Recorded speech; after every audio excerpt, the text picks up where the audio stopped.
And good afternoon, everyone. This is Kat. And of course, long time no see. I think it's been 3 months before my last vlog, guys. For this one, guys, I'm happy to announce you that we're going to have a renovation low-budget version, of course. Kasi we all know now, we don't have now a renter for long-term. Or else, even yung mababang rate, walang nakuha. So, now, walang choice ang unit owner but to do the Airbnb. So, most likely na mga unit, hindi masyado na renovate. So, for now, pag hindi renovate yung unit mo, hindi din siya mabubook through Airbnb. So, what we did is, we did the renovation, but not so expensive. So, all the unit owner can afford.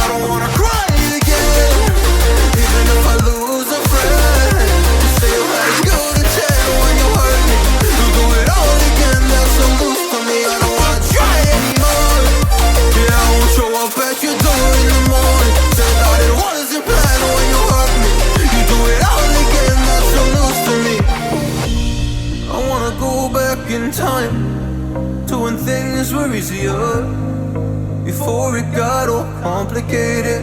Oh, just give me the strength. And good afternoon, everyone. This is Kat. And of course, long time no see. I think it's been 3 months before my last vlog, guys. For this one, guys, I'm happy to announce you that we're going to have a renovation low-budget version, of course. Kasi we all know now, we don't have now a renter for long term, or else even yung mababang rate walang nakuha. So now walang choice ang unit owner but to do the Airbnb.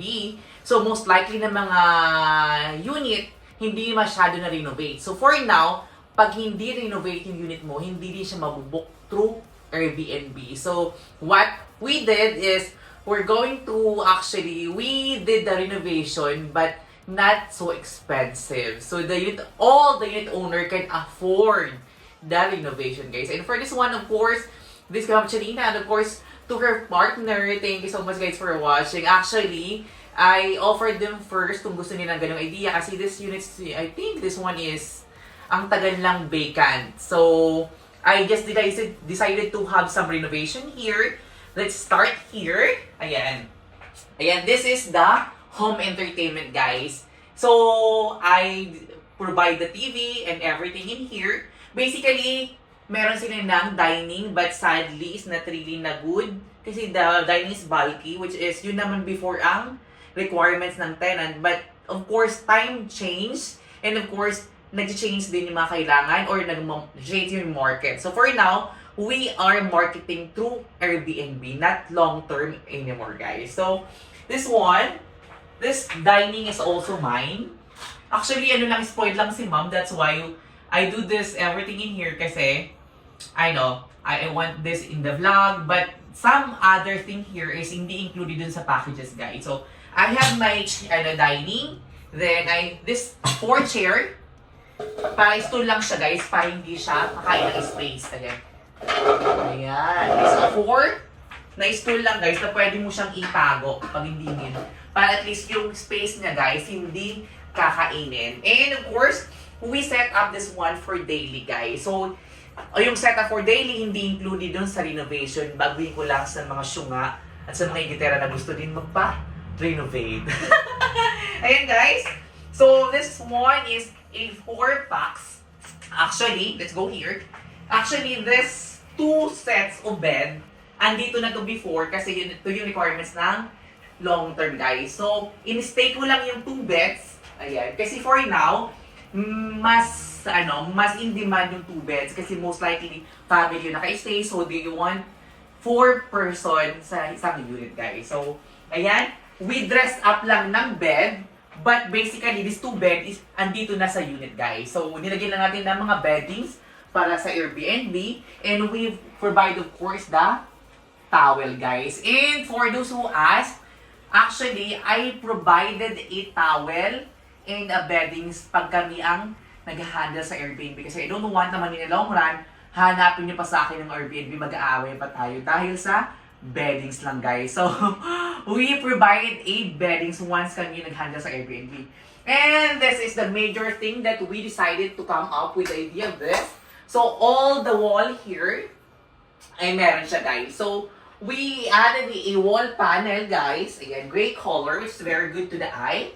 And of course, we added a UV sheet in here. And we have the pin light, it's a tricolor light. And we have to access this kind of thing. Let me show you guys. Come closer here. Ayan. This one. So, ayan, this one. So, we put this masterpiece in order to make this wall very lively, guys. And very alive. And of course, let's go here. Yung normally kasi, when we go in the hotel, they have some kind of table here. So, this one, we customize this one. This one is actually not included to the packages. We just put this thing para maganda, good for the eye and good for me. And of course, we do the rewiring, guys. Ayan, we put a small details in here, but we do the rewiring. So, meron ng charger this area, guys. So, it's very actually condo style that they put a center table in between of the bed. And they put a charger here. So, we do the wiring kasi basically, yung mga owner, they don't really know kung bakit medyo pricey. Ganito. Of course, you have to hire a person na marunong mag-wiring, guys. The electrician, guys. Ayan. And basically, this one, we remove the partition. So, once we remove the partition, we actually dispose it right away. Kasi hindi pwedeng iwanan mo siya sa lobby or iwanan mo siya sa garbage room. So you have to dispose it right away. So aside from we dismantle the partition, we dispose it. Ayan. Pinakulaan ako. And of course, we added a light in here. Ayan. This light is like color light also. Ayan. And of course, we have an idea, guys, na all the things here, of course, medyo come up na siya, guys. So, hindi siya yung touch the color na basta makaroon ka lang ng sabihin na nakalagay ka lang ng magandang ilaw. But of course, this one is a bit, of course, gray color din siya, guys. And we put it in the center. So, we have also to do the rewiring kasi they have 2 outlets for the light. So, we extend a dim it in the center. And of course, all the things here are meron na. For instance, we still have this cabinet. Ito meron na to before, but we stay kasi kung pwede pakinabangan, kailangan natin stay para at least hindi magaso sa unit owner. Ayan, sa mga syunga-syunga na masyadong hindi owner-student ng mga roof 4. I hope na-enlighten kayo, guys. And of course, let's go here. Ayan. For the Airbnb, kasi, set up, we have to provide yung rice cooker, kettle, at the mga casserole. And of course, don't forget, meron tayong chucky. Sorry, pinay. And of course, meron tayong board, meron tayong nito. What is this thing? Basura na ba to? And, ayan, this one is actually not included, guys, sa 100, Ayan. We have to do the digital lock kasi most likely yung mga guest, kinukuha nila yung susi, so aaway pa kami yung owner after pag wala yung keys. Which is we actually always do kasi sometimes, nauusan namin yung spare key kasi nakakadala nila, kabit-bit sa stress, hindi malinisan kasi close yung unit. Much better if you provide a digital lock, guys. So let's go to the toilet and bath. Yung toilet and bath naman, guys, as is ito, although we provide a bidet. And of course, we have the shampoo and the conditioner, guys. Basically, before kasi hindi kami nagpo-provide nito, but they asked, wala ba kayo namang ganyan? Meron na, sasera kayo. And everything here, meron na siya before. So, we only have ganito, parang mga dental kit for the guest. Ayan. Mga sarang guest, in fairness naman. Alam mo, the most toxic guest in the world, siguro mga Pinoy. They are staying for almost a day, then they keep they keep on complaining, why is there sa one hair? Titingnan pa talaga nila yung isang buhok na naiwan dun sa ano. Dapat yung mga guys maging grateful kasi sa baba maraming na-scam, walang na-stayhan. If you have the place to stay, then you have to be thankful. At kung hindi naman masyado super linis, hindi ka naman nagbayad para sa 5 stars. So at least, you always have to see the bright side of the thing, guys. Para sa mas malawak yung pag-iisip mo, mas malayo yung mararating mo, guys. And basically, all the things here, for instance, meron na dito ng aircon before, meron din ng ref, meron na dito ng, ng appliances in short. So, we also provided here, latest na lang ito kasi minsan nakapang shoes yung so we provided here chinelas. Ayan. Since 4 din chinelas, kasi iuwi din yan after. Ayan. So, guys, ang start ng furnishing namin is, for low budget version, is 120,000, which we do the wall, we remove the partition, or it's up to you kung paano natin isa-set up yung unit. So, basically, kasi marami naman magtatanong at marami naman na ingitera gusto magpagawa din ng unit kasi mga gaya-gaya sila. So, 120, yung ibang mga details, hindi yun sabay. Kasi this one, masyado, this is my first time kasi to do it. So, I have to do it para good for the eye. But some item here is not included. And of course, thank you so much sa lahat na nag-view and welcome back to me. And let's go to the balcony parts. Go here. Ayan, let's go here. Shadan. Shore Boulevard. Ayan, baka magulong yung photos. Kaya. Let's go back here. Yan lang, pinakita ko lang yung Ayan. So, for those who interested, that they want to renovate the unit after we enroll to Airbnb, and luckily, I am a super host. And I'm not sure if the next time I'll be, again, super host. Kasi ang daming attitude ng mga guests. And very toxic yung mga Pinoy na mga guests. Honestly, my gosh. Ayan, guys. Ayan, everything in here, except for this little thing, is 120. So, if you're decided, then we do your unit na.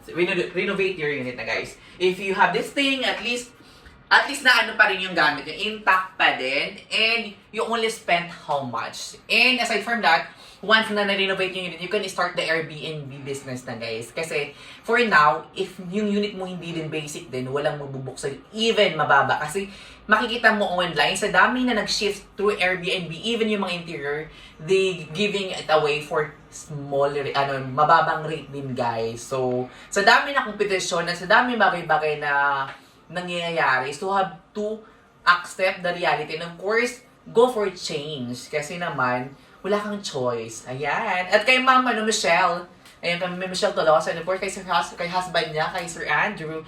If you want this also, kasi I'm telling them na baka gusto nila ganitong setup, then we can do it very, very soon. And of course, kay, sa mga unit owner ko, hindi ko na may isa-isa kasi I forgot the last name, I forgot the name. Just watch this video nilang, guys. And of course, I would like to, kasi yung ibang unit owner ko, masyado silang na baby ko. So guys, if you're asking me to pay your condo dues, guys, dagdagan nyo naman yung payment kasi nagbabayad ako ng cheque ko. And of course, we have to go there. We spend our time para magpila doon.